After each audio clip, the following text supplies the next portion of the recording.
Welcome to another mind map session on application of derivatives. जल्दी से notebook और pen लेकर बैठिएगा मेरे साथ। उसके बिना यहाँ बैठना पाप होगा एक तरीके से। कि इन्फ्लेक्शन पॉइंट जो होता है एक तरीके से मैक्सिमम मिनिमा का पॉइंट होता है किसका, कि अगर मैंने मोनोटोनिसिटी पढ़ ली, ढंग से फील कर ली, तो फिर मैक्सिमम मिनिमा ही मुफ्त में मिल जाता है, उसको अलग से पढ़ने की जरूरत ही नहीं है। जो डेरिवेटिव है उसके दो रियल और डिस्टिंक्ट रूट्स होनी चाहिए, यानी उसका डी ग्रेटर देन 0 होना चाहिए। जेई एडवांस की पॉइंट ऑफ व्यू से ये चैप्टर बहुत इंपॉर्टेंट है। It is one of the most favourite chapters of JEE advance science से। हेलो प्यारे बच्चों, सभी को मेरी तरफ से हमेशा की तरह जय Shri Krishna, Radhe Radhe. Welcome to another mind map session on application of derivatives. यानी कि आज इस लेक्चर में हम करने जा रहे हैं एप्लीकेशन ऑफ डेरिवेटिव्स को पूरी की पूरी तरीके से थ्योरेटिकली डीकोड। यानी कि अगर आपने ये लेक्चर पूरा का पूरा देख लिया और साथ में एक नोटबुक और पेन लेकर मेरे साथ बैठे, तो इस लेक्चर के अंत तक आपके पास तैयार हो जाएंगे मजेदार, धमाकेदार, अद्वितीय, अविश्वसनीय शॉर्ट नोट्स, जिसको आप यूज कर सकते हैं एग्जाम से कुछ दिन पहले। जब आपको रिवीजन की जरूरत महसूस हो, वहां आप उसका यूज बहुत अच्छे तरीके से कर सकते हैं। तो जल्दी से नोटबुक और पेन लेकर बैठिएगा मेरे साथ। उसके बिना यहां बैठना पाप होगा एक तरीके से। तो नोटबुक और पेन ले आओ भाई, है ना, और नोट्स बनाना मेरे साथ शुरू करो। तो चलिए बढ़ते हैं आगे। आज जो हम करने जा रहे हैं वो है एप्लीकेशन ऑफ डेरिवेटिव्स का माइंड मैप। तो सबसे पहले शुरुआत करते हैं। सबसे पहले जो हम करेंगे, आज हम चर्चा करते हैं सबसे पहले किस पर, टेंजेंट एंड नॉर्मल। अगर किसी भी कर्व पर मुझे टेंजेंट की इक्वेशन निकालनी है किसी पॉइंट x, y पर, तो हम जानते हैं dy बाई डी एक्स से क्या मिलता है, हमें टेंजेंट का स्लोप मिलता है। तो अगर किसी पॉइंट पर टेंजेंट की इक्वेशन निकालनी है तो सिंपल सी बात यह है कि किसी पॉइंट पर टेंजेंट की जो इक्वेशन होगी that will be nothing but, वो क्या होगी, मान लीजिए आपके पास ये पॉइंट है और यह हमारे पास टेंजेंट है और ये पॉइंट है x, y। तो इस पॉइंट पर जो टेंजेंट की इक्वेशन होगी वह होगी y minus Y, capital Y minus Y is equal to D Y by D x into X minus X into X minus X. That will be the equation of tangent. तो ध्यान रखिए tangent क्या है, ये रही tangent. So that is the equation of tangent. और normal की equation क्या होगी, ये लाइन जो पॉइंट ऑफ कांटेक्ट पर परपेंडिकुलर है वो नॉर्मल है, तो उसकी इक्वेशन होगी y माइनस वाई और -1 upon D Y by D x into x minus X. So that will be the equation of normal at any point p। के तो किसी पॉइंट p पर किसी भी कर्व पर टेंजेंट की इक्वेशन और नॉर्मल की इक्वेशन ऐसे लिखी जा सकती है। यहां पर याद रखने वाली बात यह है कि जो P पॉइंट है वो कर्व पर, टेंजेंट पर और नॉर्मल पर, तीनों पर लाई करता है। It lies on all the three of them. तो ये एक इंपॉर्टेंट पॉइंट है, याद रखिएगा। अगर टेंजेंट एक्स एक्सिस के पैरेलल है, ध्यान रखिए capital X minus small X है ना, capital X minus small X है। और अगर टेंजेंट एक्स एक्सिस के पैरेलल है, if tangent is parallel to x axis, parallel to x axis, तो क्या होगा, dy बाई डी एक्स 0 होगा, dy बाई डी एक्स 0 होगा। और अगर dy बाई डी एक्स 0 है तो tangent parallel to x axis है। और इसी तरीके से if tangent is parallel to y axis, tangent parallel to y axis, y axis के पैरेलल हो, तो उस केस में dy बाई डी एक्स की वैल्यू इंफिनिटी जाएगी, will tend to infinity and implies by, यूं कहूं कि dy by D X defined नहीं होगा। ठीक है, तो ये दो पॉइंट्स याद रखिएगा। और अगर कोई टेंजेंट किसी लाइन के पैरेलल हो, है ना, लाइन के पैरेलल हो, tangent is parallel to, tangent क्या हो, it is parallel to the line. Tangent अगर पैरेलल हो लाइन के, tangent is parallel to line, parallel to line, ax plus b y plus c बराबर 0, तो उस केस में dy बाई डी एक्स तो हो गया किसका स्लोप, टेंजेंट का, है ना, यह बराबर होना चाहिए माइनस ए बाई बी के, है ना। और अगर टेंजेंट परपेंडिकुलर हो, tangent perpendicular to line ax plus b y plus c बराबर 0, तो उस केस में dy by D x into minus a by b, यह बराबर होना चाहिए -1 के। तो ये चीजें ध्यान रखेंगे, दोनों के दोनों points, you should remember these 2 points. ठीक है, हाँ। फिर इसके बाद ये हो गए टेंजेंट नॉर्मल के इंपॉर्टेंट पॉइंट्स। अगर P पॉइंट पर बनी हुई टेंजेंट, ये बहुत इंपॉर्टेंट पॉइंट है भाई, अगर P पॉइंट पर बनी हुई टेंजेंट दोबारा से कर्व को मिले, if tangent drawn at P meets the curve again at Q, P पर बनी हुई टेंजेंट दोबारा से कर्व को मिले किस पॉइंट पर, Q पॉइंट पर मिले, P पर बनी हुई टेंजेंट Q पॉइंट पर मिले, इसके कोऑर्डिनेट्स हो x1 y1, इसके कोऑर्डिनेट्स हो x2 y2, तो हम कह सकते हैं y2 minus y1 upon x2 minus x1 will be equal to dy by dx at P, यानी कि एट x1 y1, ये दोनों बराबर होंगे। बहुत इंपॉर्टेंट है ये बात आपको अच्छे से याद रखनी है, यूज भी बहुत जगह होती है। फिर पैरामेट्रिक फॉर्म ऑफ टेंजेंट भी मैं आपको बता दूं साथ साथ, parametric form of tangent, parametric form of tangent at x1 at t बराबर t1, t बराबर t1 पर पैरामेट्रिक फॉर्म, यानी मान लो हमारे पास कर्व है x is equal to ft और y is equal to gt, और मुझे t बराबर t1 पर टेंजेंट की इक्वेशन चाहिए, तो टेंजेंट की इक्वेशन क्या होगी, y minus gt1 g of t1 is equal to x minus f of t1 into dy by dt upon dx by dt, और इसमें हम रख देंगे t बराबर t1, so that will be the equation of tangent in parametric form. तो parametric form में आप tangent ऐसे याद कर सकते हैं, लिख सकते हैं, that is the equation of tangent in parametric form. कुछ पैरामेट्रिक फॉर्म्स जो आपको याद होनी चाहिए, जैसे Y square equal to x cube, अगर आप चाहें तो y को रख दें टी क्यूब और x को रख दें टी स्क्वायर, तो ये इसकी पैरामेट्रिक फॉर्म हो गई। Y square equal to 4ax, इसमें y is equal to 280, x is equal to 80 square, फिर x की पावर 2/3 प्लस y की power 2/3 is equal to 1, c की पावर 2/3, तो यहां पर x को रख देंगे c साइन क्यूब थीटा या कॉस क्यूब थीटा रख लो, c कॉस क्यूब थीटा, और y को c साइन क्यूब थीटा। और आपको पता है इस कर्व को हम क्या बोलते हैं, एस्ट्रॉइड बोलते हैं, we call this curve as astroid. तो ये कुछ इंपॉर्टेंट पैरामेट्रिक कोऑर्डिनेट्स हो गए जो याद रखने चाहिए, है ना। आप कन्वर्ट कर सकते हैं, मेन मकसद क्या होता है कि पुट ऐसे किया जाए t की टर्म्स में या थीटा की टर्म्स में, ताकि इक्वेशन सेटिस्फाई हो जाए। अब जैसे एक और ले लो, X square upon A square, ये तो आपने पढ़ा है क्लास 11th में, Y square upon B square equal to 1, यह था। एक्स को रख दो a cos थीटा और y को रख दो b sine theta, so that is how you can convert it into parametric form. इतना पढ़ लो, इतना बहुत है यार, बाकी बहुत सारे फॉर्म्स और भी हैं, लेकिन अगर आप इतने भी फॉर्म्स कवर कर लें तो बहुत है, ठीक है। तो पैरामेट्रिक फॉर्म कई बार यूजफुल हो जाती है, खासकर जब हम बात कर रहे होते हैं किसकी, कर्व्स की। तो पैरामेट्रिक फॉर्म में कन्वर्ट करना कब बेनिफिशियल होता है, जब हमें नंबर ऑफ वेरिएबल्स कम करने हो, ठीक है, ये चीज याद रखेंगे। So I think this is what you should remember, ठीक है। फिर आता है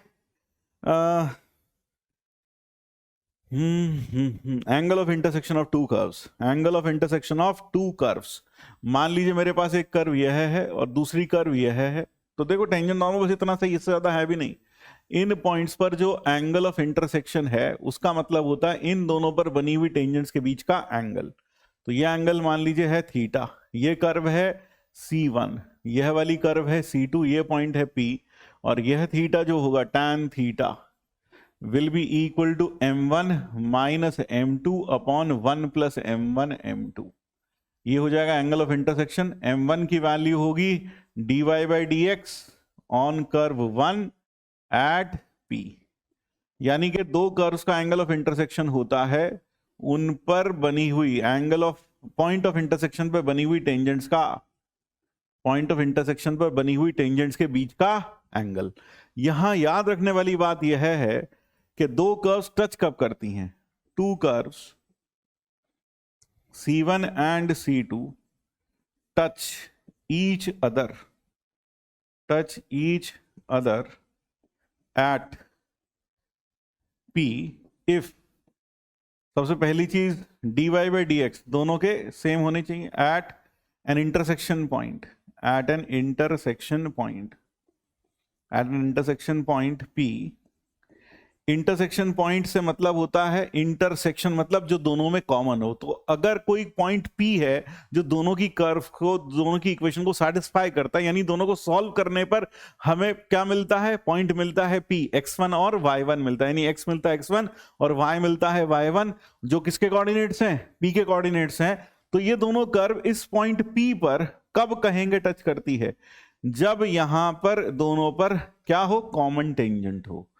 ये कर्व C1, ये कर्व C2, ये पॉइंट P, यह लाइन क्या बन जानी चाहिए, common tangent. So two curves touch each other at a common intersection point P if they have a common tangent at P and साथ में dy by D x on C1 is equal to dy by D x on C2 at P, यानी कि P पर दोनों के dy by D x की value same होनी चाहिए। So two curves touch each other at point P कब, if they have a common tangent at P, if they have a common tangent at P, अगर दोनों में common tangent हो P पर eight P, that is क्या होना चाहिए, दोनों के dy बाई डी एक्स की वैल्यू वहां पर सेम होनी चाहिए। सो this is an important point which is worth remembering. ठीक है, तो पूरा का पूरा कोशिश करेंगे हम एक एक पॉइंट आपको रिवाइज करवा दें। सो this is not at all difficult. दो कर्व ऑर्थोगोनल कब कहलाती हैं, दो कर्व ऑर्थोगोनल कहलाती हैं अगर हर पॉइंट ऑफ इंटरसेक्शन पर dy बाई डी एक्स के प्रोडक्ट्स की वैल्यू -1 आए। सो इसी तरीके से हम कह सकते हैं two curves are said to be orthogonal, two curves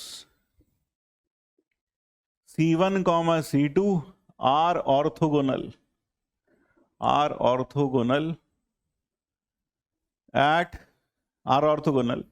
if at each point of intersection, at each point of their intersection, क्या हो, of their intersection, बहुत जल्दी से क्या होना चाहिए, angle of intersection is 90 degree, angle of intersection is 90 degree, angle of intersection कितना हो, 90 डिग्री हो।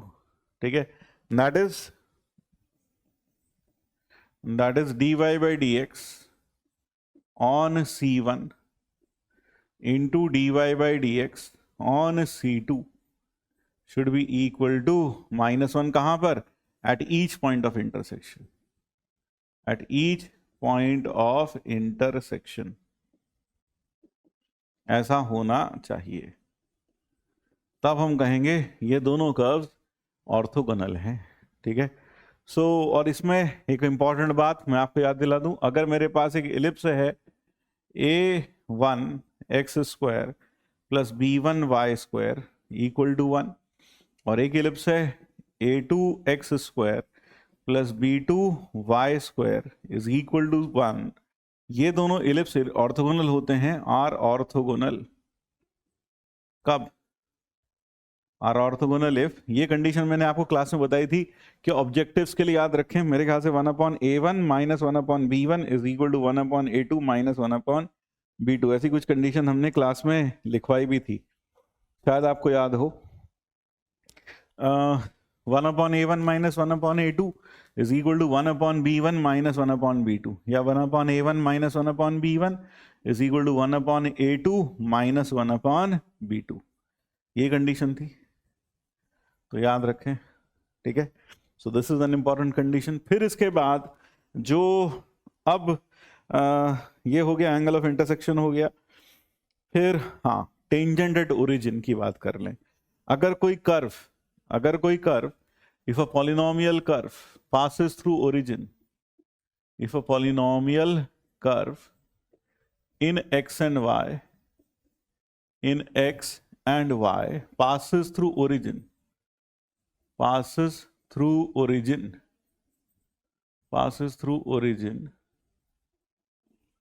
passes through origin,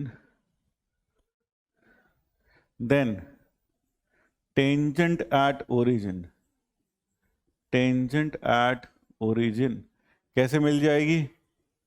is obtained by putting lowest degree term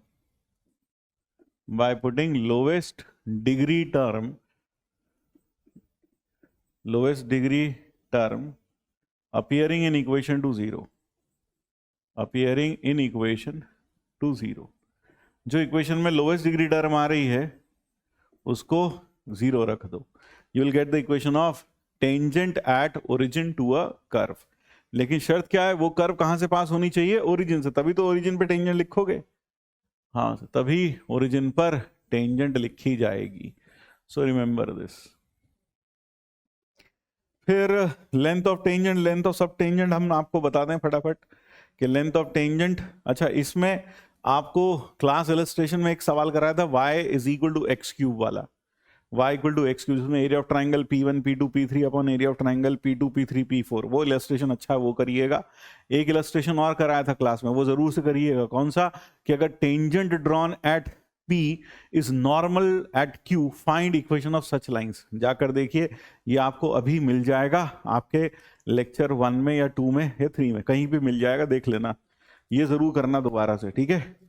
अब मैं बता रहा हूं आपको क्या next time telling you about equation of about the length of tangent and normal.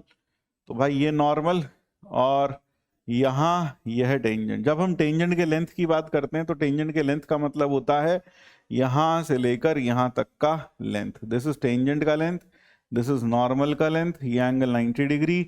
और अगर मैं यहां से परपेंडिकुलर ड्रॉप कर देता हूं तो NT और NG, NT क्या है? सब टेंजेंट. ये तो हो गई सब टेंजेंट.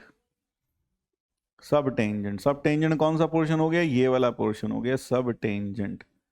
और सब नॉर्मल कौन सा पोर्शन हुआ? सब नॉर्मल हुआ यह वाला पोर्शन. दिस पोर्शन इज सब नॉर्मल. इसका लेंथ कितना होता है? इसका लेंथ होता है, अगर P के कोऑर्डिनेट्स है x, y, P के कोऑर्डिनेट्स क्या है? x, y, तो इसका लेंथ होता है y dy बाय dx, इसका मॉड. इसका लेंथ होता है y dx बाय dy का मॉड. और टेंजेंट का लेंथ होता है PT लेंथ ऑफ टेंजेंट वो होता है y into root of 1 plus dx by dy का whole square. That is the length of tangent. Length of normal था PG, it is y into root of 1 plus dy by dx का whole square. So that is it. So that is your tangent normal. अब बात करते हैं tangent normal में. लगभग हमने सारे इंपॉर्टेंट पॉइंट्स यहाँ पर कवर कर दिए हैं. एक एक चीज हमने आपको यहाँ पर रिवाइज करवा दी है. अब आगे बढ़ते हैं रेट मेजर की तरफ. dy बाय dt या dy by dx denotes rate of change of y. Rate of change of y. तो यानी अब हम बात कर रहे हैं किसकी?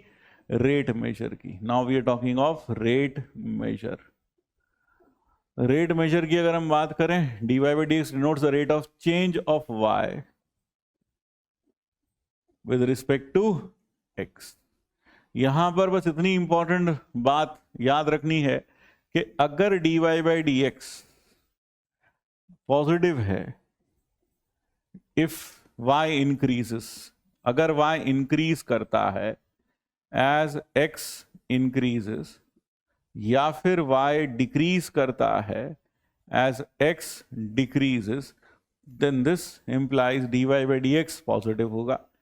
If y increases as x decreases और y decreases as x increases, then we take dy by dx to be negative. तब dy by dx नेगेटिव होगा. तो सारा का सारा रेट मेजर इसी के ऊपर टिका हुआ है. और इस चैप्टर में जो सबसे इंपॉर्टेंट चीज जो आपको रिवाइज कर लेनी चाहिए वो है वॉल्यूम के फॉर्मूला, सरफेस एरिया के फॉर्मूलाज, कोन का surface area, volume of cone, 1/3 pi r square h, curve surface area of cone pi r l, cylinder का volume pi r square h, curve surface area 2 pi r h, total surface area 2 pi r h plus pi r square plus pi r square, 2 pi r h plus 2 pi r square, यानी कि 2 pi r into h plus r. इस तरह से आपको याद होना चाहिए। Cube का सरफेस एरिया 4 पाई, स्फेयर का surface area 4 pi r square, volume 4/3 pi r cube, surface area cube cuboid वो सब आपको मालूम होगा। फिर यहां पर अप्रोक्सीमेशन भी मैं आपको बताता चलूं। अप्रोक्सीमेशन में आपने पढ़ा था change in y is approximately equal to dy by D x into change in x. इसको हम error in y is equal to error in x into dy by D x भी कह सकते हैं। और y की जो फाइनल वैल्यू होगी या y की जो न्यू वैल्यू होगी वो होगी y की इनिशियल वैल्यू फिर plus dy by D x into delta x. So that is what approximation was. ये था अप्रोक्सीमेशन। रेट मेजर में कुछ करने लायक क्वेश्चन, एक हॉर्स वाला क्वेश्चन था जिसमें वो एक प्लॉट के चारों तरफ एक घोड़ा भाग रहा है, बीच में लालटेन रखी है, वो क्वेश्चन जरूर करिएगा दोबारा से। एक क्वेश्चन वो था जिसमें इंक ब्लॉट पेपर पर आता है और वो धीरे धीरे करके फैलता चला जाता है और हमें एक पर्टिकुलर इंस्टेंट ऑफ टाइम पर उसका सरफेस एरिया वगैरह बताइएगा, रेडियस का रेट ऑफ चेंज बताना होता है। वो क्वेश्चन जरूर करिएगा, दोनों सवाल बहुत अच्छे हैं, उन्हें रीट्राई करिएगा। फिर रेट मेजर में और अगर देखा जाए तो अगर मैं कहूँगा तो एक दो सवाल और देख लीजिएगा जो जेईई मेंस में आ रखे हैं। बाकी अगर आप ये 2 सवाल करें काफ़ी हद तक अंदाज़ा लग जाएगा। ठीक है, अब आते हैं मोनोटोनिसिटी पर। Now let us move on to monotonicity. इसमें बताने के लिए इतना ही कुछ है, इससे ज़्यादा कुछ है नहीं। अब बात करते हैं मोनोटोनिसिटी की। मोनोटोनिसिटी आपको पता है कोई फंक्शन मोनोटोनिक कब कहलाता है? जब वो अपनी पूरी डोमेन में मोनोटोनिसिटी, जब वो अपनी पूरी डोमेन में या तो लगातार बढ़े या घटे, ऐसे फंक्शन को मोनोटोनिक बोलते हैं। और जो हमारे पास फंक्शन स्ट्रिक्टली इंक्रीजिंग होते हैं, इंक्रीजिंग का मतलब क्या है? जो लगातार बढ़ते हैं। तो इसमें सबसे पहली चीज, a function f is increasing, या स्ट्रिक्टली इंक्रीजिंग बोलो या इंक्रीजिंग बोलो या मोनोटोनिक इंक्रीजिंग बोलो, इंक्रीजिंग बोलो, स्ट्रिक्टली इंक्रीजिंग बोलो या मोनोटोनिक इंक्रीजिंग बोलो, तीनों प्रायवाची हैं, synonyms. Is increasing in open a to b if dy by dx is greater than equal to 0 on open a to b, on open a to b। ठीक है, a function f is increasing if dy by dx is greater than equal to 0 on open a to b where equality to 0, where equality to 0 holds over some set of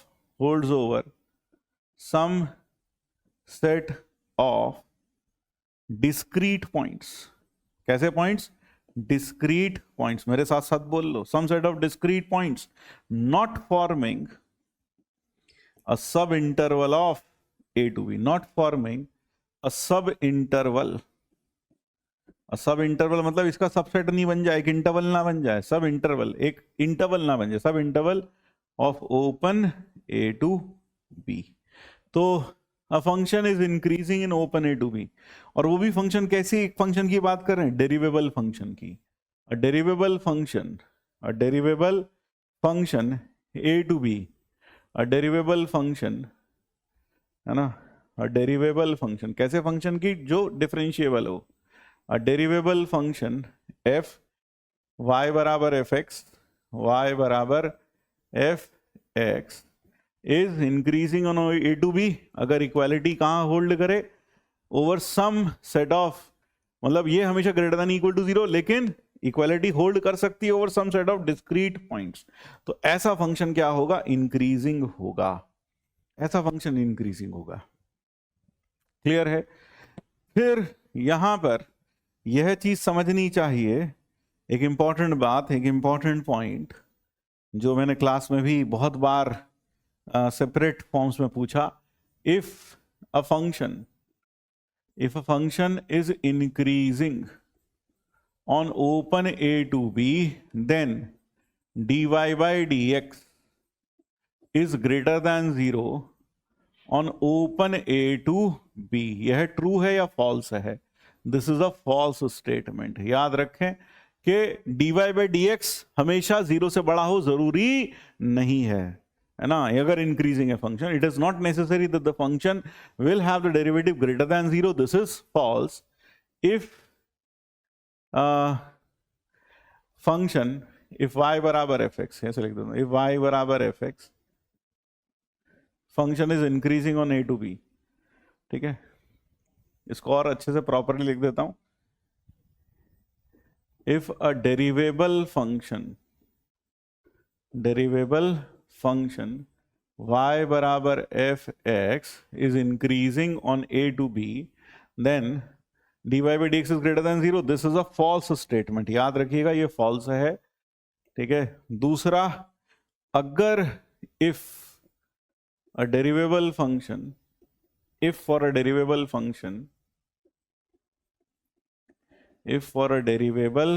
function y बराबर fx dy by dx is greater than 0 on open a to b, then f is increasing on open a to b। यह बात true है या false है? Definitely यह बात true है, क्योंकि हमने अभी अभी पढ़ा है कि कोई फंक्शन इंक्रीजिंग होगा अगर उसका डेरिवेटिव ग्रेटर देन 0 हो, या फिर बीच में कभी कभी इक्वल टू 0 हो जाए डिस्क्रीट पॉइंट्स पर, तब वो इंक्रीजिंग कहलाएगा। यानी या फिर हो तो अच्छा, ना हो तो भी अच्छा। तो अगर ग्रेटर देन 0 है तो डेफिनेटली वह इंक्रीजिंग होगा। तो दोनों में आपको अंतर समझ में आना चाहिए। अगर इंक्रीजिंग है तो डेरिवेटिव हमेशा ग्रेटर देन 0 हो जरूरी नहीं है, लेकिन अगर डेरिवेटिव ग्रेटर देन 0 है तो फिर पक्का फंक्शन इंक्रीजिंग होगा, ठीक है? तो यहां से दो चीजों में अंतर बहुत अच्छे समझ में आना चाहिए कि function open interval a to b में इंक्रीजिंग कब होगा? जब डेरिवेटिव हमेशा 0 से बड़ा हो या बीच में यदा कदा कहीं कहीं 0 हो जाए, ठीक है? तो फंक्शन इंक्रीजिंग होगा। जैसे एग्जांपल के लिए एक्स क्यूब, ओरिजिन पर उसका डेरिवेटिव का वैल्यू 0 हो जाता है, लेकिन फंक्शन फिर भी कैसा रहता है? इंक्रीजिंग रहता है, ठीक है? फिर आपको एक और इंपॉर्टेंट बात यहां बता दूं, क्लोज्ड इंटरवल में हम इंक्रीजिंग की बात कब कर सकते हैं? अगर क्लोज्ड इंटरवल में फंक्शन a पर राइट कंटिन्यूअस हो जाए। If a function is increasing in open a to b, है ना? इफ a derivable function, या if a function y बराबर fx is increasing in open a to b, and f is right continuous at x बराबर a, that is limit x tending to a plus fx, यह बराबर हो जाए fa, then f will be increasing in closed a से open b, ठीक है? और अगर इसी तरीके से तो ये हो गया एक इंपॉर्टेंट पॉइंट। और अगर इसी तरीके से f is increasing in open a to b, if f is increasing in open a to b and is left continuous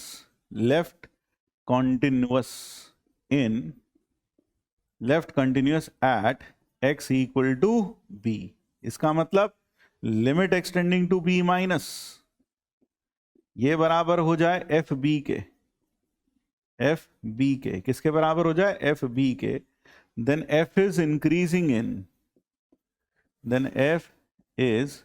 increasing in open a to b closed, तब ये open a to b closed में increasing हो जाएगा। और अगर यह दोनों बातें होल्ड करती हैं, then f is increasing in closed a to b, तब ये क्लोज्ड ए टू बी में इंक्रीजिंग हो जाएगा। ध्यान रखिए ये दोनों बातें। तो क्लोज्ड इंटरवल के बारे में बता दिया, ओपन इंटरवल के बारे में भी मैंने आपको बता दिया है, ठीक है। कोई कंफ्यूजन दिमाग में नहीं होना चाहिए मोनोटोनिसिटी को लेकर। तो कोई फंक्शन कब इंक्रीजिंग कब डिक्रीजिंग होता है। तो कई बार जैसे मैं लिखा होता है this function is increasing on R, ऐसे कई क्वेश्चंस आते हैं, ये फंक्शन पूरे आर पर इंक्रीजिंग है। तो हम क्योंकि फंक्शन पूरे आर पर इंक्रीजिंग है तो क्या हमें ये बोलना चाहिए ग्रेटर देन 0 होना चाहिए डेरिवेटिव? नहीं। क्यों? इंक्रीजिंग का मतलब ये बिल्कुल नहीं है कि हमेशा ग्रेटर देन 0 होना चाहिए पूरे आर पर। इसका मतलब क्या है? ग्रेटर देन इक्वल टू 0 हो सकता है, जहां बीच में कभी कभी 0 बन सकता है। तो जब भी हमें कहा जाए it is increasing on R, तो हम क्या कहेंगे? dy by dx is greater than equal to 0 on are.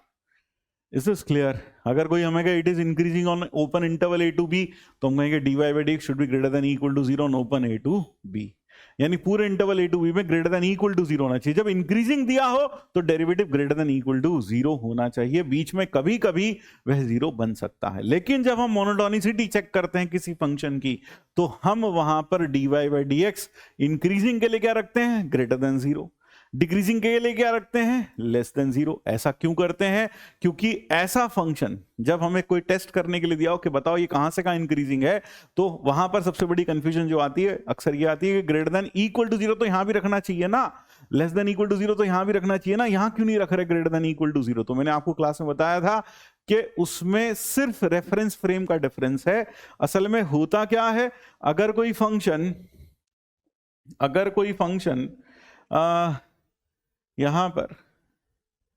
यहां पर देखें, अगर कोई फंक्शन ऐसे है ये और फिर ये है, suppose I have a function like this which is continuous at a and b, तो अगर मैं पूरे ए से बी में बात करूं और ये पॉइंट है C1 और ये पॉइंट है, this is a, this is C1, this is C2, this is B, तो अगर आप बोलो f is increasing on closed A to C, यह भी सही है। f is increasing on open A to C, यह भी सही है। f is increasing on closed A to C, यह भी सही है। सारे स्टेटमेंट सही हैं, यह भी सही है, यह भी सही है, यह भी सही है। क्योंकि C पर पॉइंट C1 कह देता हूं, क्योंकि ये C1 क्या है? Point of local maxima minima है। कई लोग A से C1 देखते हैं, वो C1 के बाद नहीं देखते। तो भाई A से C1 तो इंक्रीजिंग है ही क्लोज इंटरवल में, C1 के बाद क्या हो रहा है हमें क्या लेना, ठीक है। लेकिन IIT कहता है भाई मैक्सिमा मिनिमा के पॉइंट्स को अलग रखो। तो इसलिए जब हम किसी फंक्शन की मोनोटोनिसिटी चेक करते हैं, वहां dy by dx को 0 रखते हैं, तो जहां जहां पर dy by dx 0 आता है, अक्सर वहां क्या होता है, अक्सर क्या लगभग वहां ऐसा ही होता है कि वहां पर dy by dx का साइन आजू बाजू चेंज होता है। तो वहां क्या आ जाता है? या तो मैक्सिम आ जाता है या मिनिम आ जाता है। तो इसलिए वहां पर हम dy by dx equal to 0 नहीं रखते मोनोटोनिसिटी चेक करते हुए। ध्यान से सुन लें, dy by dx equal to 0 क्यों नहीं रखते मोनोटोनिसिटी चेक करते हुए? क्योंकि जहां पर अक्सर dy by dx 0 आता है, वहां पर या तो पॉइंट ऑफ मैक्सिमा आता है या पॉइंट ऑफ मिनिमा आता है। तो इसलिए उन पॉइंट्स को हम अलग रखते हैं। लेकिन अगर आप उन्हें इंक्लूड भी कर लें तो भी कोई नुकसानदेह बात नहीं होगी, लेकिन IIT इंक्लूड नहीं करता है। ये इंक्रीजिंग है। अब डिक्रीजिंग में अगर कोई लिखे f is decreasing in C1 से C2, सही है। f is decreasing in closed C1 से C2, भाई तू भी ठीक है। ओपन बोल दे एक में, C1 से ओपन C2, तो भी ठीक है भाई, तू भी ठीक है भाई। डिक्रीजिंग इन क्लोज्ड C1 से C2, सिर्फ रेफरेंस फ्रेम का डिफरेंस है और कुछ नहीं। डिक्रीजिंग इन C2 से C1 से C2, है ना, ये भी ठीक है भाई, ये भी ठीक है। तो जब हम ये सारे के सारे स्टेटमेंट सही है, कोई दिक्कत नहीं है। तो सिर्फ रेफरेंस फ्रेम का डिफरेंस है। IIT बोलता है मैक्सिमम मिनिमा को अलग रखो पॉइंट्स ऑफ इंक्रीजिंग डिक्रीजिंग से, तो ठीक है उन्हें अलग रख लो। तो कोई कंफ्यूजन आपके मन में कतई भी नहीं होनी चाहिए। अब आते हैं ग्रेटेस्ट और लीस्ट वैल्यू पर। ग्रेटेस्ट और लीस्ट वैल्यू, ग्रेटेस्ट या लीस्ट वैल्यू की अगर बात की जाए तो अगर फंक्शन इंक्रीजिंग है A टू B में, अगर फंक्शन इंक्रीजिंग है A टू B में, तो आपको पता है ग्रेटेस्ट वैल्यू कहाँ आएगी? B पर, और लीस्ट वैल्यू कहाँ आएगी? A पर आ जाएगी। So if the function is increasing, greatest value का मतलब है सबसे बड़ी वैल्यू, और वो डेफिनेटली आएगी ही आएगी क्लोज्ड इंटरवल में अगर फंक्शन कंटिन्यूअस है। So if f is continuous, अगर एफ कंटिन्यूअस हो, continuous on closed a to b, और साथ में कैसा हो, इंक्रीजिंग हो इस तरह से, तो उस केस में आप समझ सकते हैं जो हमारे पास ग्रेट लीस्ट वैल्यू आएगी वो बी पर आएगी और ए पर आएगी, और ग्रेटेस्ट वैल्यू बी पर आएगी। सो एम और स्मॉल एम। और अगर फंक्शन डिक्रीजिंग हो तो डिक्रीजिंग फंक्शन में क्या होगा, if you look at the decreasing function, then in case of decreasing function the greatest value will come out at b, है ना, and least value will come out at, decreasing में उल्टा हो जाएगा, greatest value will come out at a and the least value will come out at b. तो this is the least value, this is the greatest value. ये कैसा function है, decreasing. ये कैसा फंक्शन था, इंक्रीजिंग।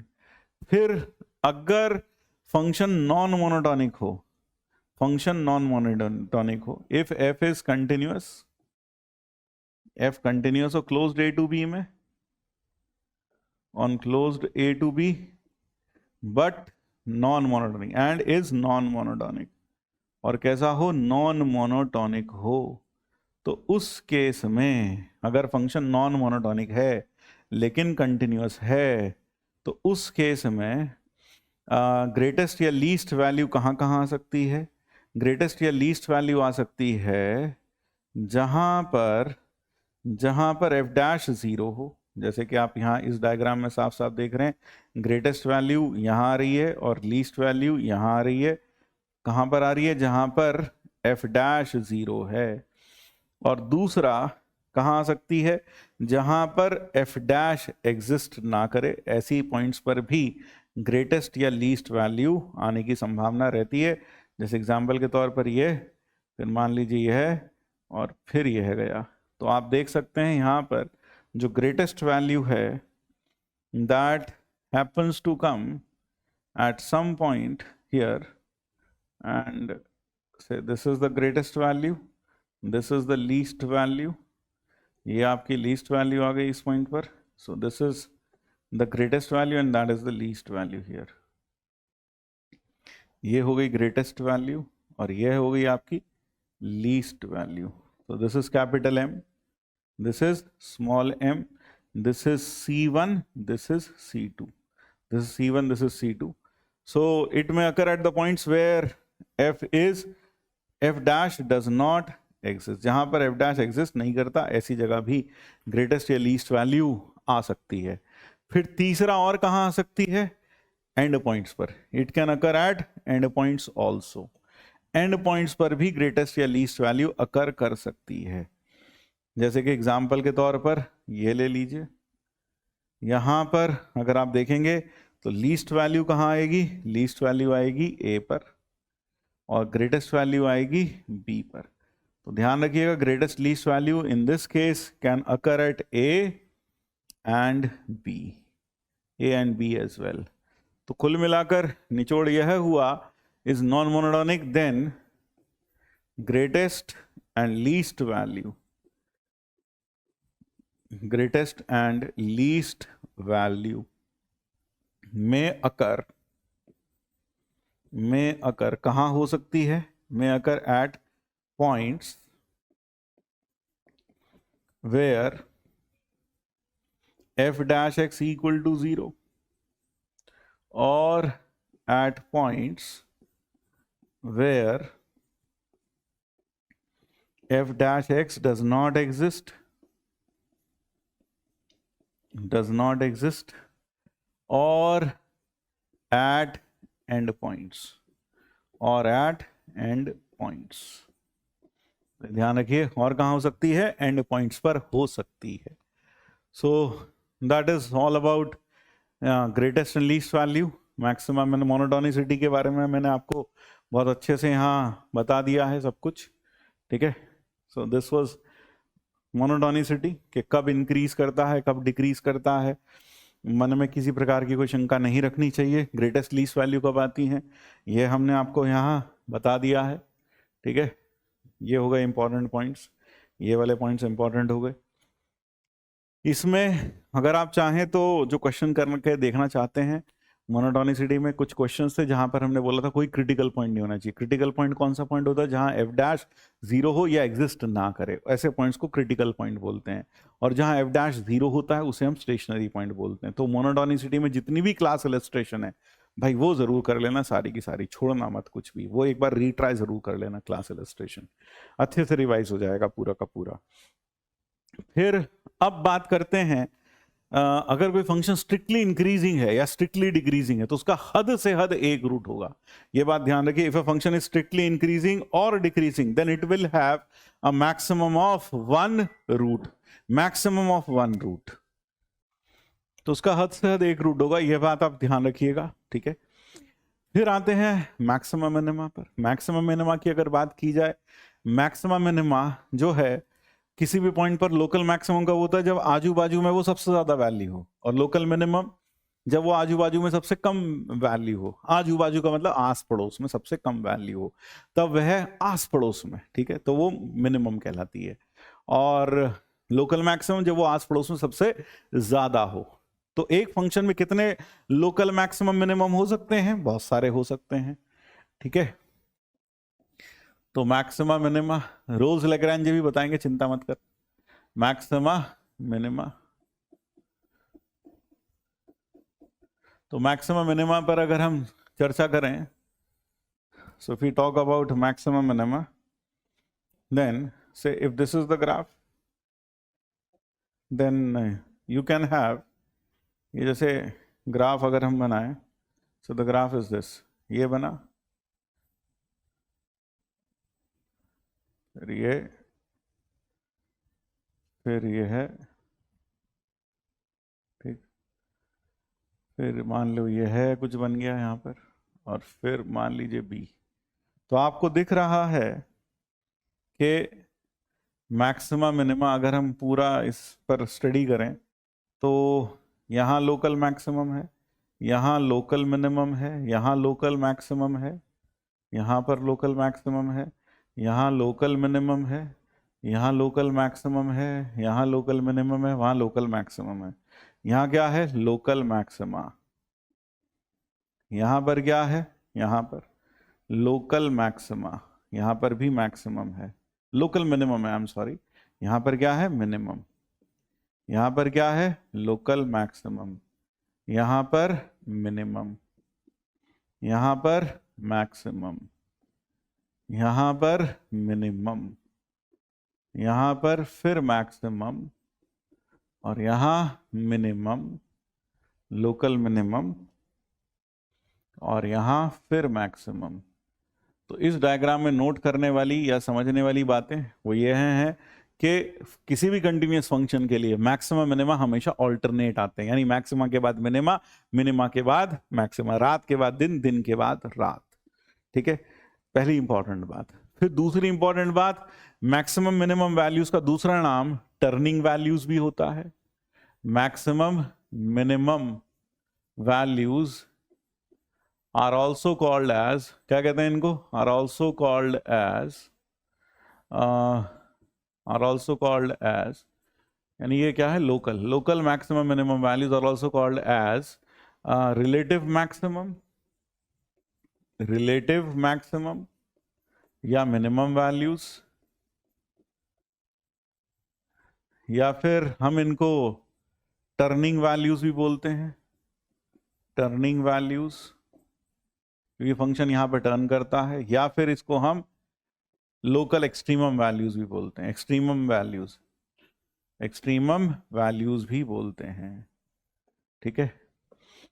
मैक्सिमम्स में तो सबसे ज्यादा मैक्सिमम होता है उसी को ग्रेटेस्ट या ग्लोबल मैक्सिमम बोलते हैं। जैसे यहां पर ग्लोबल मैक्सिमम है, ग्लोबल मैक्सिमम तो है ही, लोकल मैक्सिमम भी है, तो every global maximum is a local maximum. Every global minimum, अगर देखा जाए यहां मिनिमम तो है ही, ये ग्लोबल मिनिमम भी है, यह ग्लोबल मिनिमम भी है, ग्लोबल मिनिमम भी है और लोकल मिनिमम भी है ना।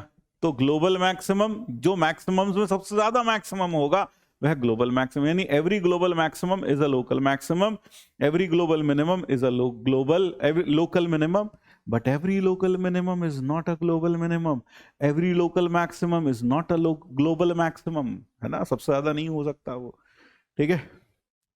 तो ये चीज ध्यान रखें। फिर किसी भी लोकल मिनिमम पर हो सकता है जो वैल्यू हो वो किसी लोकल मैक्सिमम से भी ज्यादा हो, यह बात भी बताई थी क्लास में। Value at a local minimum में be even greater than the value at a local maximum, ये याद रखिएगा, ठीक है।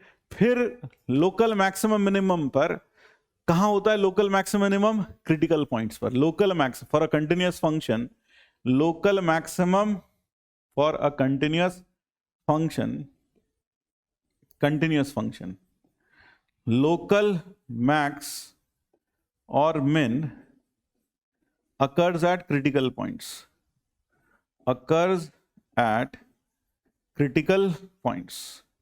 critical points पर अकर करता है।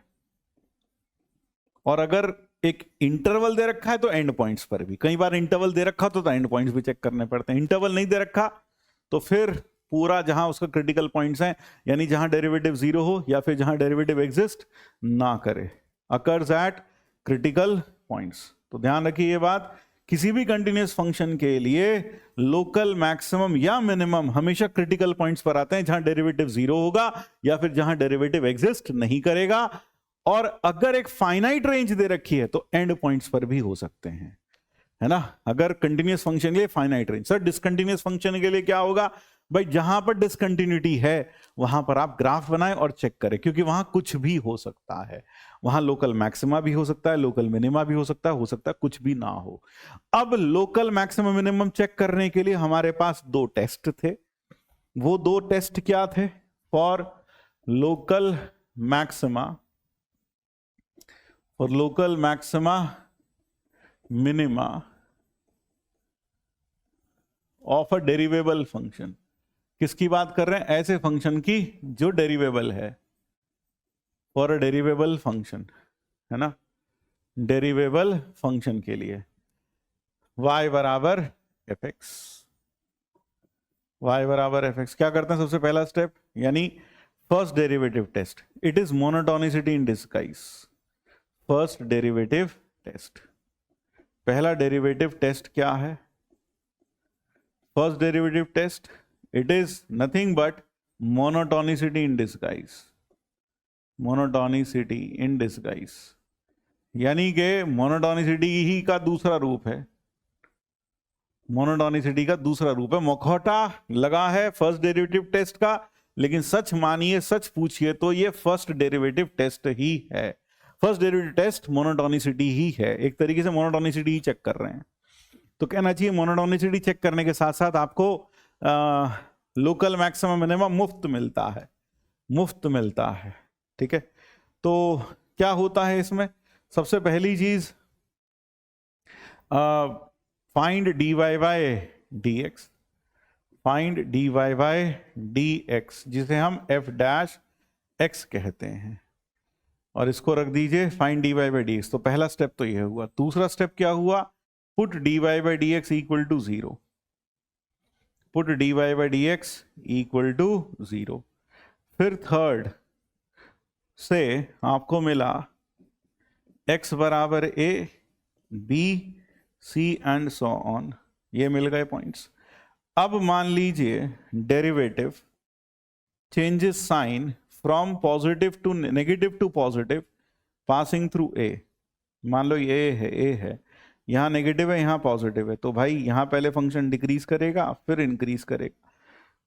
तो इसका मतलब क्या हुआ? यहां हो गया मिनिमा। यानी अब आप ए के आजू बाजू साइन चेक करेंगे तो एक तरीके से मोनोटोनिसिटी तो चेक कर रहे हो कि ए के अराउंड पहले नेगेटिव था, फिर पॉजिटिव था, पहले डिक्रीजिंग था, फिर इंक्रीजिंग था, तो वहां मिनिमा आ गया। तो एक तरीके से मोनोटोनिसिटी ही तो है। तो कई बच्चे ये टेस्ट की बजाय फंक्शन की मोनोटोनिसिटी देख लेते हैं, उससे भी अंदाजा लग जाता है कि कहाँ मैक्सिमा है कहाँ मिनिमा है, ठीक है। और अगर मान लीजिए b है, डेरिवेटिव का साइन प्लस से माइनस हुआ तो पहले फंक्शन इंक्रीज करेगा फिर डिक्रीज करेगा, तो यहां हो गया maxima.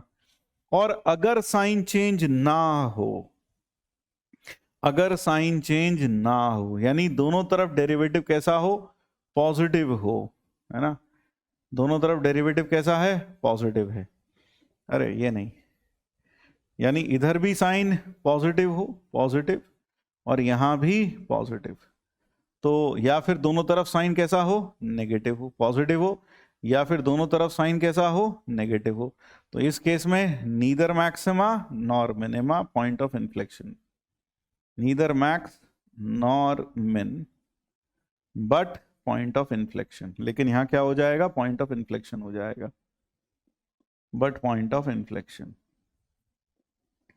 here you will have a point of inflection, neither maxima nor minima. So this is nothing but it is monotonicity in disguise.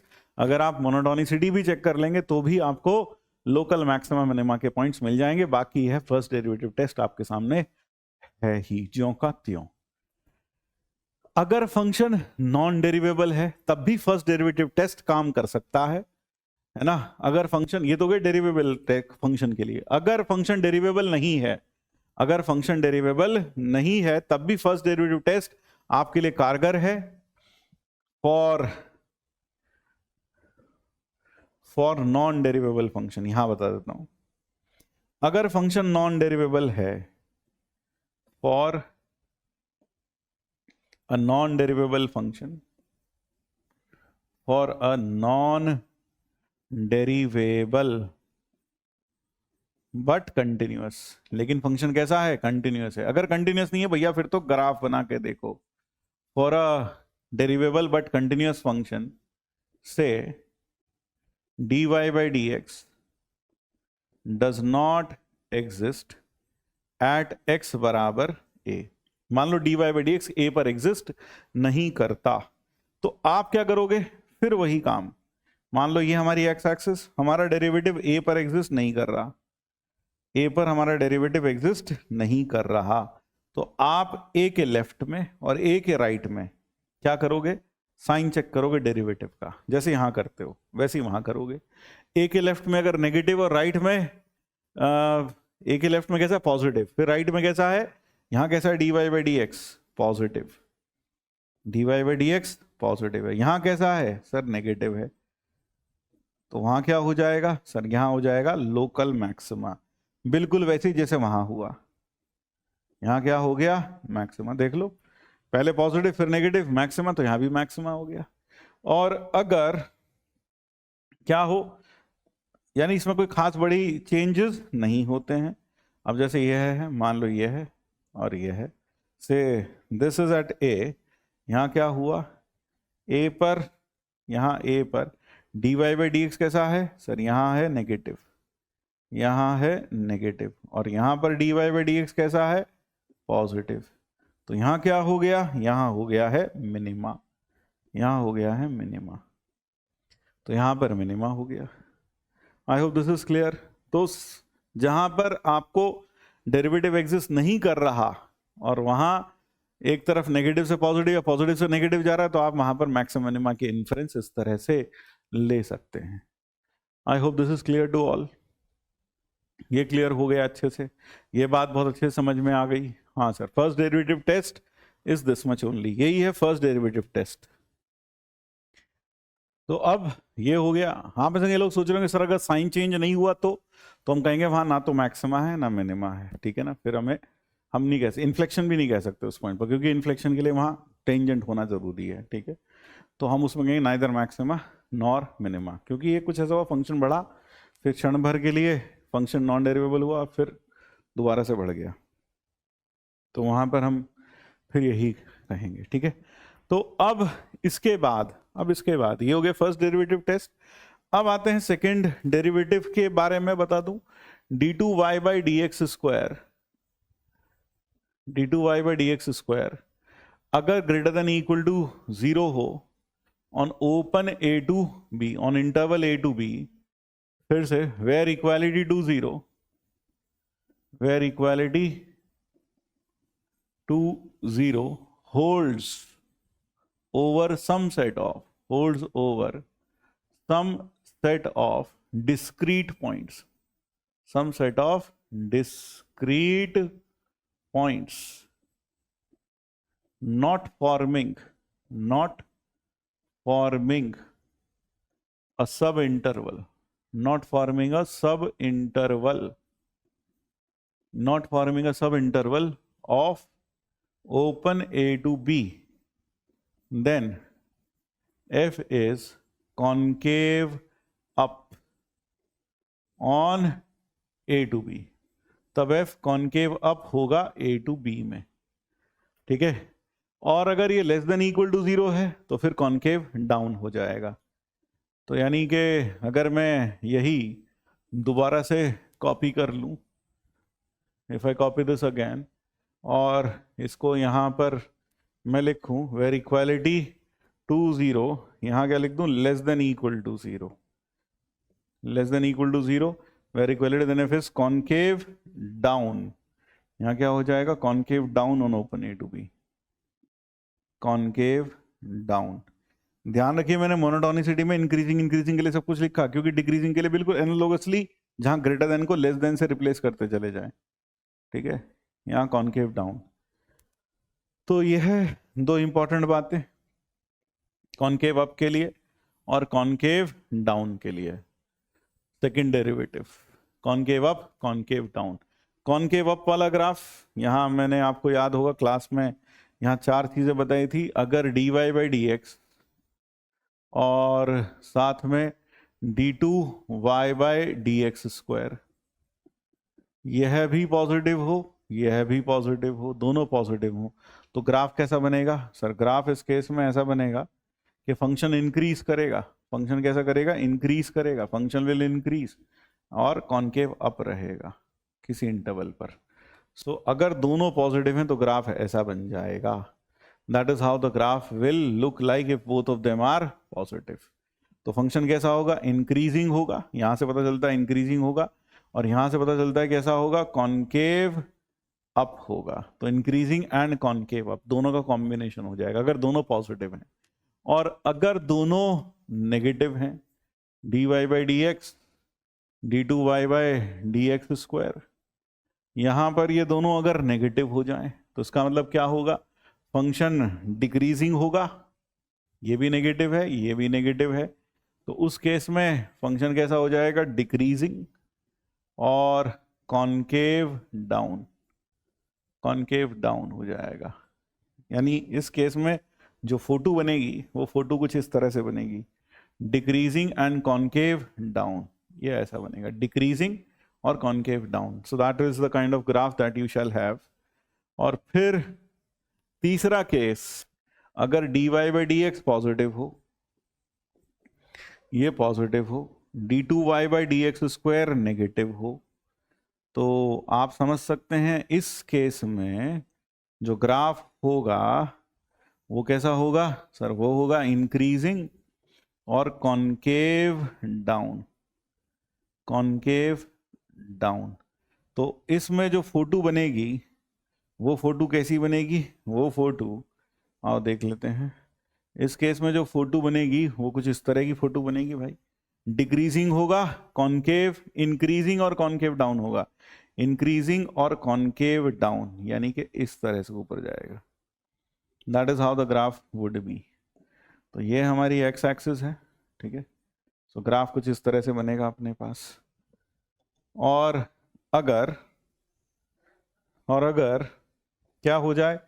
Function अपने पास हो जाए dy बाई डी एक्स, कैसा हो जाए sir? dy by D x हो जाए और second derivative sir ये नेगेटिव हो जाए और यह पॉजिटिव हो जाए। चार ही पॉसिबल कॉम्बिनेशंस हैं भाई। तो चौथा कॉम्बिनेशन ये है। इस केस में फंक्शन कैसा होगा सर? डिक्रीजिंग होगा और कॉन्केव अप होगा, कॉन्केव अप एंड डिक्रीजिंग। तो इस केस में जो ग्राफ बनेगा मित्रों, वो ग्राफ कैसा बन जाएगा? वह ग्राफ बन जाएगा कॉन्केव अप एंड डिक्रीजिंग, यानी कि ऐसा बनेगा। So this will be it, concave up and decreasing. That is the kind of graph you will have, ठीक है। तो आप देख सकते हैं कॉन्केव अप और decreasing, concave down and decreasing, concave up and increasing, concave down and increasing. अब आते हैं सेकेंड डेरिवेटिव टेस्ट पर। सेकेंड डेरिवेटिव टेस्ट क्या कहता है मैक्सिमम मिनिमा का? Second derivative test. So now we come down to second derivative test. Second derivative test. अगर मैं सेकेंड डेरिवेटिव टेस्ट की बात करता हूं, इसमें आपको पता होना चाहिए किसी पॉइंट पर अगर मैक्सिमा है तो उसकी फोटो ऐसी दिखाई देगी, किसी पॉइंट पर अगर मिनिमा है तो उसकी फोटो ऐसी दिखाई देगी, किसी पॉइंट पर ना मैक्सिमा है ना मिनिमा है तो कुछ भी हो सकता है उस केस में. ठीक है, वो हम देखेंगे अभी. तो जहां मैक्सिमा है, यहां मिनिमा है, यह पॉइंट है मान लीजिए x equal to a, this point is x equal to a, ये पॉइंट है x इक्वल टू बी. तो सबसे पहला काम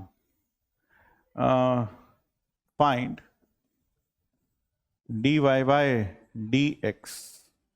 दूसरा काम put dy by dx equal to 0. Third से x बराबर आ गया a b c. Fourth find d2y by dx square, d2y by dx square. अब अगर if d2y by dx square कैसा हो जाए? नेगेटिव. तो आप देख सकते हैं फंक्शन कैसा, कॉनकेव डाउन, क्योंकि जहां मैक्सिमम होगा वहां फंक्शन कॉनकेव डाउन होगा. कॉनकेव डाउन होगा तो मतलब सेकेंड डेरिवेटिव नेगेटिव होगा. तो सेकेंड डेरिवेटिव नेगेटिव होगा तो वहां क्या आ गया?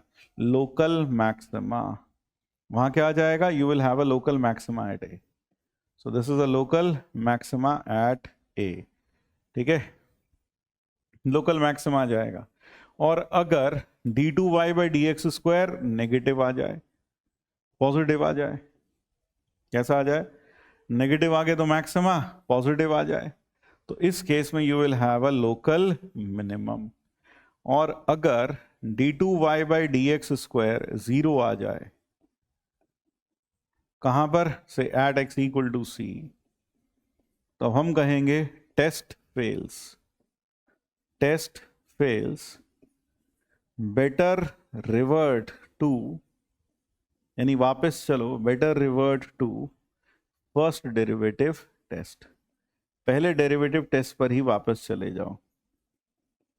Better revert to first derivative test. First derivative test पर ही आप वापस चले जाएं, क्योंकि इस केस में कुछ भी हो सकता है. इस केस में कुछ भी हो सकता है. मैक्सिमा भी आ सकता है, मिनिमा भी आ सकता है, और हो सकता है कुछ भी ना आए. जैसे एग्जाम्पल के तौर पर y इक्वल टू एक्स की पावर 4, यहां पर जो होता है सेकेंड डेरिवेटिव 0 आ जाता है. यहां पर क्या है? अगर आप इसे सेकेंड इसको टेस्ट करोगे तो y इक्वल टू एक्स की पावर 4, यहां पर dy बाई dx 0 है, d2y बाई dx स्क्वायर भी 0 है. कहां पर? दोनों के दोनों 0 हैं एट x बराबर 0. ये दोनों 0 आते हैं एट x बराबर 0. एट x बराबर 0 पर दोनों 0 आते हैं. और यहां क्या आता है? Local minimum. लोकल मिनिमम, यहां लोकल मिनिमम आ जाता है. और अगर एक और ग्राफ बना दूं, ये देखो, ये देखो, ये ग्राफ है, मान लो y is equal to 1 minus x to the power 6. यहां पर dy बाई dx भी 0 है, d2y बाई dx स्क्वायर भी 0 है. दोनों कहां पर? एट x बराबर 0.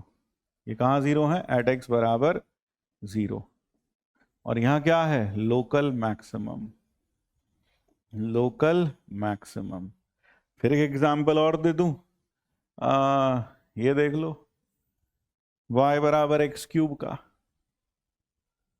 y equal to x cube. इसमें भी dy बाई dx और d2y बाई dx स्क्वायर, यह दोनों 0 हैं एट x बराबर 0. और यहां पर neither maxima nor minima at 0. यहां क्या है? Neither maxima nor minima. Neither maxima, ना तो मैक्सिमम आ रहा है नॉर मिनिमा आ रहा है. एट एक्स बराबर 0।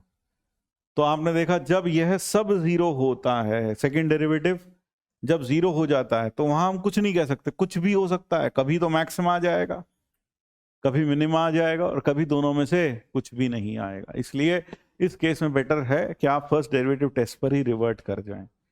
ठीक है, फिर थोड़ा सा हम आपको कॉनकेव अप कॉनकेव डाउन के बारे में बता दें। कॉनकेव अप जो ग्राफ था, जहां पर सेकेंड डेरिवेटिव हमेशा 0 से बड़ा रहता है या बीच में कभी कभी 0 हो जाता है, वह हमेशा अपनी कॉर्ड के तो नीचे रहता है और टेंजेंट के ऊपर रहता है। So such a graph, concave up graph always stays above tangent and below cord.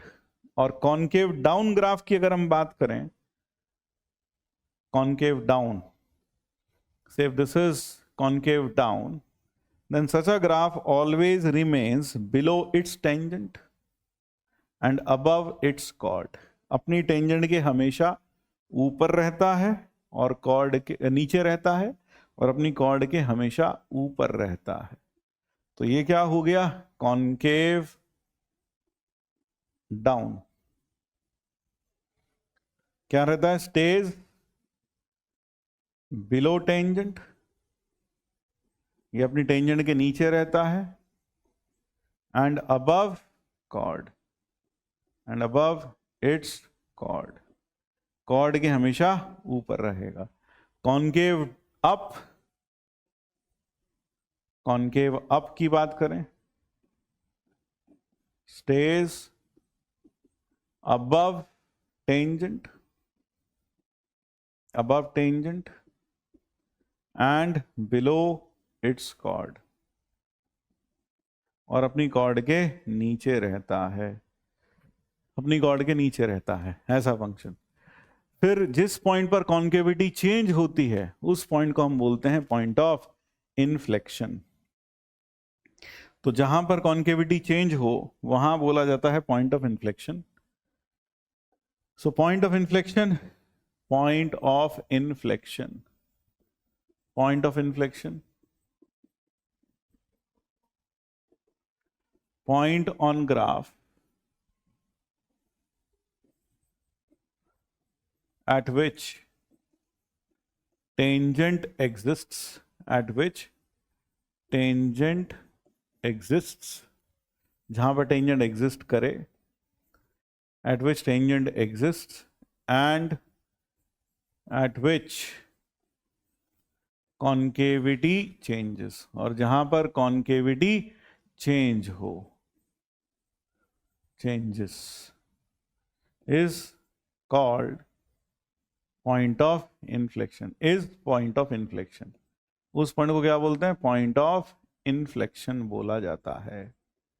Point of inflection हम कैसे फाइंड करेंगे algebraically, algebraically d2y by dx square, if d2y by dx square equal to 0 or does not exist at x equal to a, मान लो dy by dx 0 है या exist नहीं करता, and changes sign, and changes sign while passing through x equal to a, while passing through x equal to a, then x equal to a is a point of inflection, is a point of inflection। शर्तें लागू कि वहां tangent होनी चाहिए, वहां tangent होनी चाहिए। तो ये चीज याद रखें कि d2y by dx square equal to 0 हो या फिर एग्जिस्ट ना करे और अपना साइन चेंज करे, तो वहां पर पॉइंट ऑफ इन्फ्लेक्शन होगा। और क्लास में यही बताया था कि इन्फ्लेक्शन पॉइंट जो होता है एक तरीके से मैक्सिमम मिनिमा का पॉइंट होता है, किसका, dy by dx का। It is a point of local maxima और minima of dy by dx। तो ये चीज याद रखेंगे, point of inflection is a point of maximum minima of dy by dx। ठीक है, क्योंकि किसी फंक्शन का मैक्सिमम मिनिमा कहां था, जहां उसका डेरिवेटिव 0 हो या एग्जिस्ट ना करे और अपना साइन चेंज करता हो। तो यहां भी क्या है, dy बाई dx का डेरिवेटिव कौन? Second derivative. वो या तो जीरो हो या अपना साइन चेंज या एग्जिस्ट ना करता हो और अपना साइन चेंज करे, तो वहां इन्फ्लेक्शन यानी maximum minima dy by dx का। तो इसलिए point of inflection are maximum minima of dy by dx। dy by dx एक बार रिवाइंड करके दोबारा सुन लो, समझ में आ जाएगा क्या बोला है। ठीक है भाई? हाँ सर, ये क्लियर हो गया है, ये समझ में आ गया अच्छे से कि क्या बोला आपने। फिर इसके बाद ये हो गया पॉइंट ऑफ इन्फ्लेक्शन। हाँ सर, पॉइंट ऑफ इन्फ्लेक्शन अच्छे समझ में आया। अब पॉइंट ऑफ इन्फ्लेक्शन आपको क्लियर हो गया है, कैसे फाइंड करना है ये भी समझ में आ गया है, सारा रिवाइज हो गया है। अब मैं आपको रोल्स और लैग्रांजे थ्योरम के बारे में बता दूं। रोल्स और Lagrange theorem, Rolle's theorem, Rolle's theorem में कहती है इफ एफ इज, पहला कंटिन्यूअस हो, कहां?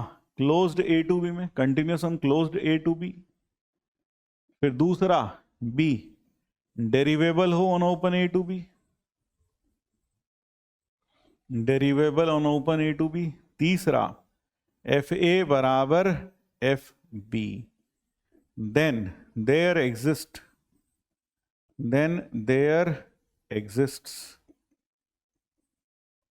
one value, at least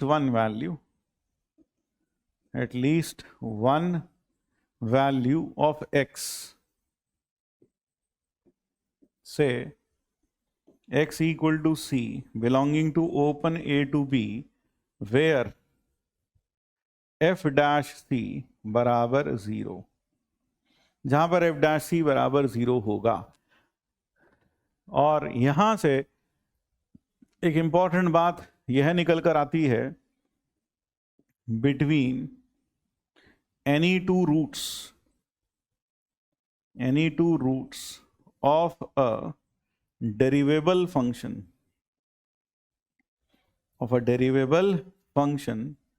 y बराबर f x, there exists at least one root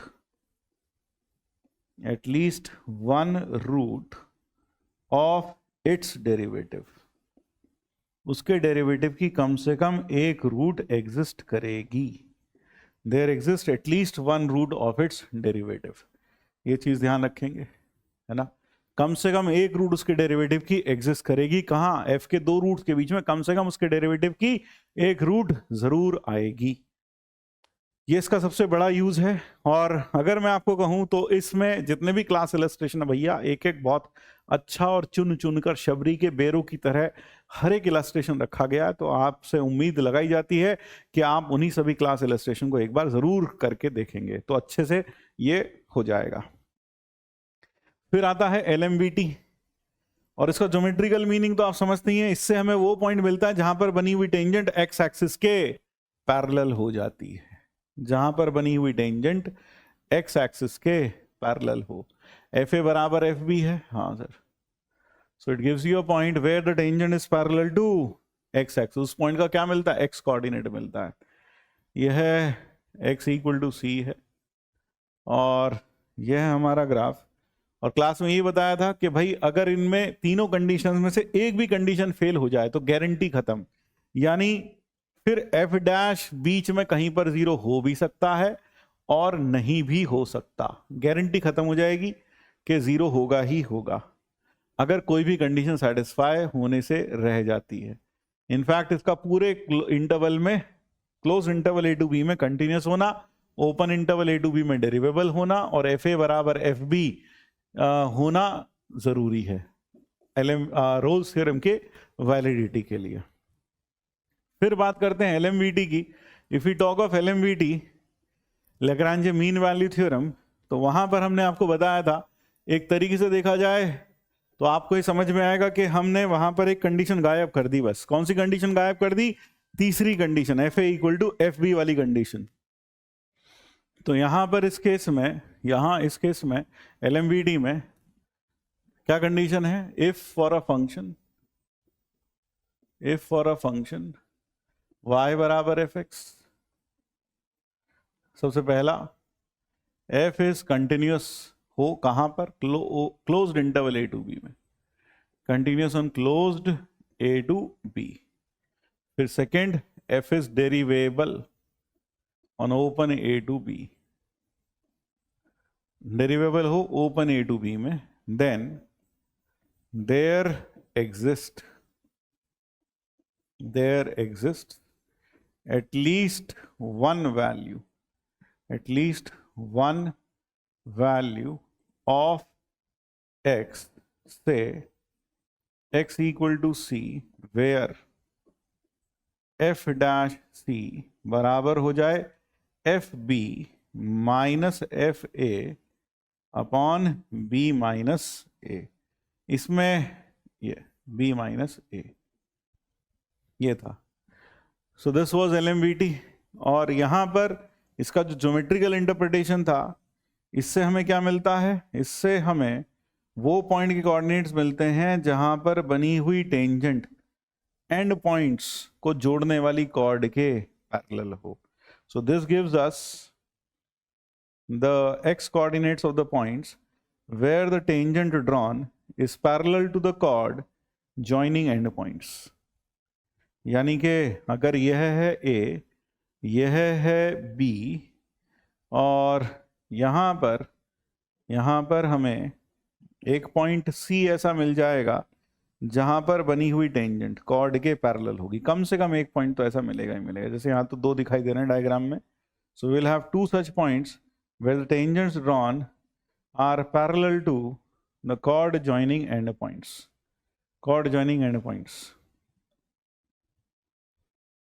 chord किसके पैरेलल होगी, chord joining end points। अरे इसको सीधा कर दें भाई।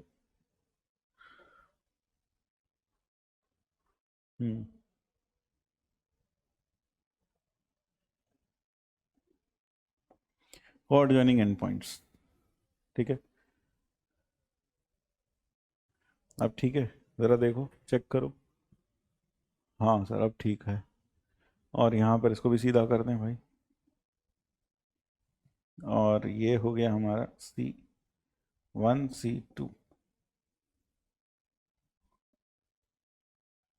ये हो गया C1 और ये हो गया C2। तो यहाँ पर ऐसे दो पॉइंट्स हो गए, ठीक है। So it gives you the x coordinate of the points where the tangent drawn is parallel to the chord joining end points। यानी कि tangent at C1, tangent at x बराबर C1, comma C2 is parallel to chord AB। कौन सी chord के, AB chord के parallel होगी। अगर ये point है A और यह पॉइंट है B। जितने भी क्वेश्चंस LMVT में और रोल्स में कराएं बिल्कुल करके देखिएगा। मैं पहले भी बोल चुका हूं, एक बार फिर बोल रहा हूं, पुनः बोल रहा हूं, करके जरूर देखिएगा। क्योंकि थ्योरम तो एक तरफ, बाकी इसके प्रैक्टिस प्रॉब्लम्स जितने आप क्लास में कर लेंगे उतना अच्छा होगा आपके लिए, उतनी अच्छी आपको मन में इसकी अंडरस्टैंडिंग आएगी। और आप देख रहे हैं कैलकुलस कुल मिला के 2-3 चीजों से बनी है। इंक्रीजिंग मतलब मैं अगर खुद के लिए देखूँ ना तो मुझे समझ में आता है कि अगर मैंने मोनोटोनिसिटी पढ़ ली, ढंग से फील कर ली, तो फिर मैक्सिमम मुफ्त में मिल जाता है, उसको अलग से पढ़ने की जरूरत ही नहीं है। टेंजेंट नॉर्मल समझ में आ जाता है बहुत अच्छे से। तो कुल मिलाकर क्रक्स जो है ना वो monotonicity I think is everything in calculus. Monotonicity पढ़ लाला तो लाइफ झिंगा लाला इन कैलकुलस, ठीक है। अब रूट्स ऑफ क्यूबिक की अगर मैं बात कर लूं, रूट्स ऑफ क्यूबिक की, वहां सर आपने तो पूरा ही करा दिया सर रिवाइज। हाँ बेटा पूरा ही कराएंगे। तो roots of cubic polynomial, nature of roots है ना, नेचर ऑफ रूट्स। तो नेचर ऑफ रूट्स में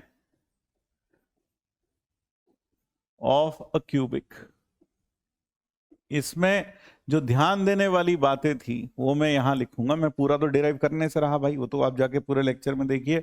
यहां fx बराबर, मान लीजिए जनरल क्यूबिक ले लेता हूं मैं, ax cube plus bx square plus cx plus d।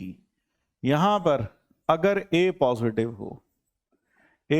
हो तो ध्यान रखिए point of maxima, point of local maxima occurs before point of local minima, occurs before point of local minima, point of local minimum,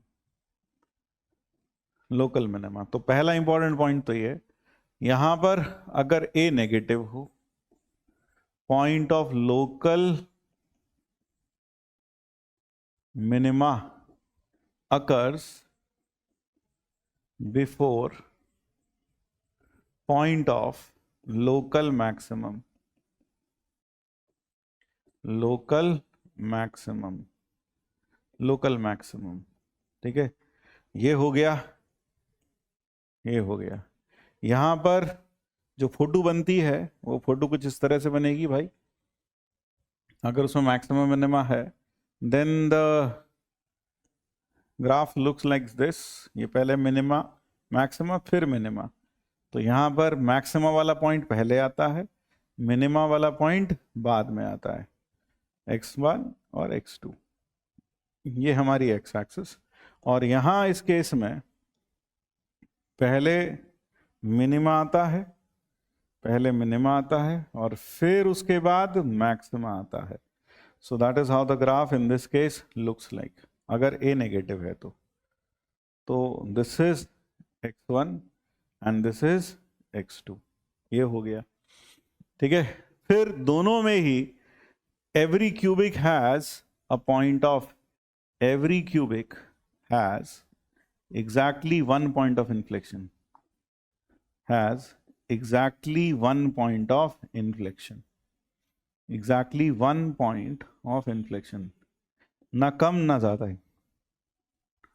एक point of inflection तो होगा ही होगा हर cubic में, चाहे कैसी भी हो। ठीक है, अगर डेरिवेटिव किया आपने क्यूबिक का, if f dash x d Y by D x बराबर f dash x, f dash x हमेशा पॉजिटिव हो, है ना, f dash x is always positive या फिर नेगेटिव, यानी कि that is d is less than 0, that is d कैसा हो, d is less than 0 for f dash x equal to 0, उसका d नेगेटिव हो। तो अगर a पॉजिटिव हुआ तो हमेशा पॉजिटिव, a नेगेटिव हुआ तो हमेशा नेगेटिव। तो इस केस में cubic has exactly one real root, cubic has exactly one real root, one real root, सिर्फ एक ही रियल रूट आएगा, है ना। तो इस केस में सिर्फ एक ही रियल रूट आने वाला है, क्योंकि से दिस इज इट, सिर्फ एक ही रियल रूट आएगा। ये कब है, जब a 0 से बड़ा है, और a 0 से छोटा हुआ तो डिक्रीजिंग फंक्शन बनेगा, क्योंकि a नेगेटिव, ये बन जाएगा, सो a नेगेटिव। अब यहां मैंने a का मतलब कोफिशिएंट ऑफ x क्यूब से, मैंने आपको जनरलाइज क्लास में जो कराया था हमने पॉजिटिव कोफिशिएंट लेकर किया था, यहां मैंने आपको दोनों कंबाइन करके एक साथ ही बता दिया। ठीक है, क्योंकि अब फील आ गई है। तो ये हुआ। फिर अगर f डैश 0 हो जाए, f dash x equal to 0, है ना, तो उसमें मैंने आपको बता दिया था if f dash x equal to 0 has two real and distinct roots, and distinct roots, say x1 and x2, and f of x1 into f of x2। ये बात दोनों के लिए वैलिड है, चाहे a ग्रेटर देन 0 चाहे less than 0, is less than 0। This implies cubic fx बराबर 0, यानी कि ax cube plus bx square plus cx plus d बराबर 0। इसके कितने रूट्स होंगे, has 3 real and distinct roots, 3 real और डिस्टिंक्ट रूट्स होंगे इस केस में। ये केस सबसे इंपॉर्टेंट था। तो इस केस में 3 रियल और डिस्टिंक्ट रूट्स होंगे ना, this case is worth remembering. तो this is the condition for 3 real and distinct roots के जो डेरिवेटिव है उसके 2 रियल और डिस्टिंक्ट रूट्स होनी चाहिए, यानी उसका d ग्रेटर देन 0 होना चाहिए, और साथ में जो रूट्स आए हैं उन पर जो f की वैल्यूज का प्रोडक्ट है वो प्रोडक्ट नेगेटिव होना चाहिए, यानी वो दोनों अपोजिट साइन के होने चाहिए, तब उस क्यूबिक के 3 रियल और डिस्टिंक्ट रूट्स होंगे। ठीक है, so remember this is very important to remember. This is the condition for 3 real and distinct roots. फिर इसके बाद अगर फिर इसके बाद जो आता है वो था, ये कहाँ आ गया, चलो ठीक है,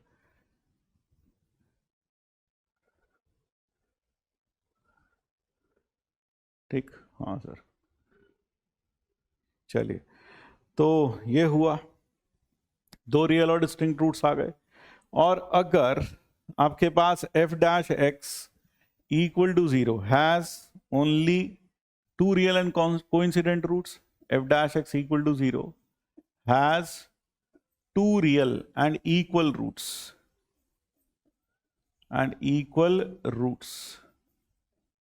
then आप पाएंगे f dash x को आप लिख पाओगे a into x minus x1 का होल क्यूब, है ना, x माइनस x1 का whole cube by plus c, ऐसा कुछ लिख पाओगे, ऐसा कुछ लिख पाओगे।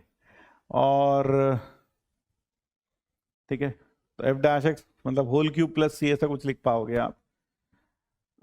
x minus x1, f double dash x क्या हो, f डैश x के 2 रूट्स हों और दोनों रूट्स क्या हो, 0 हो जाएं, तो आप इसे कुछ इस फॉर्म में लिख पाएंगे। मैं ऐसे लिख देता हूं in general, x minus x1 का f डैश x माइनस 1 का होल स्क्वायर इंटू 3a, ऐसा ही लिखोगे, प्लस कुछ b, है ना, प्लस, हाँ बस ये आएगा, इस तरह का कुछ आएगा डिफरेंशिएट करके, तो fx जो हो जाएगा वो हो जाएगा a x माइनस x1 का क्यूब बाय 3, तो कट जाएगा, तो प्लस b, ऐसा कुछ लिख पाओगे, प्लस कुछ लैम्डा, ऐसा कुछ लिख पाओगे। तो अगर लैम्डा 0 हो जाए, अगर लैम्डा 0 हो जाए, दिस इंप्लाइज 3 रियल fx बराबर 0 has 3 real and equal roots, 3 real and equal roots दोनों केसेस में। और अगर लैम्डा 0 ना हो तो fx equal to 0 has only 1 real root, 1 real root, सिर्फ एक ही रियल रूट होगा और एक से ज्यादा रियल रूट नहीं होंगे। इस केस में असल में क्या है, जो x इक्वल टू x1 है वही पॉइंट ऑफ इन्फ्लेक्शन बन जाएगा, तो इस केस में क्यूबिक कुछ ऐसा बन जाएगा, यह x1 हो जाएगा, तो यहां पर 3 रूट्स आ जाएंगे। और इस केस में क्या होगा, इस केस में ये ग्राफ कुछ ऐसे, ये x1 हो जाएगा, ये अल्फा हो जाएगा, ये रूट अल्फा, यहां पर अल्फा x1 ही हो गया, तो वहां ये हो गया। तो बस आज के लिए इतना ही। मेरे ख्याल से यहाँ हमने कुछ चंद मिनटों या घंटों में, मेरे ख्याल से 1 घंटा 42 मिनट में हमने लगभग पूरा का पूरा जो चैप्टर है वो आपके सामने खोलकर रख दिया है थ्योरेटिकली। मुझे उम्मीद है कि यह लेक्चर आपने एंजॉय किया होगा और पूरा का पूरा चैप्टर थ्योरेटिकली आपने एक बार बहुत अच्छे से मेरे साथ पढ़ लिया होगा। इसके बाद जरूरत है थोड़े प्रॉब्लम्स करने की, तो आपने जहां भी पढ़ रहे हैं, जिससे भी पढ़ रहे हैं, जैसे भी पढ़ रहे होंगे, वहां जो भी क्लास में क्वेश्चंस कराए हैं या जो भी होमवर्क दिया उन क्वेश्चंस को थोड़ा सा रीप्रैक्टिस कर लीजिए और इस चैप्टर को और अच्छा और सॉलिडिफाई कर लीजिए, क्योंकि जेईई एडवांस की पॉइंट ऑफ व्यू से ये चैप्टर बहुत इंपॉर्टेंट है। It is one of the most favourite chapters of JEE advance science से। तो बस इसी संदेश के साथ जय श्री कृष्ण, राधे राधे, मिलते हैं अगले माइंड मैप में।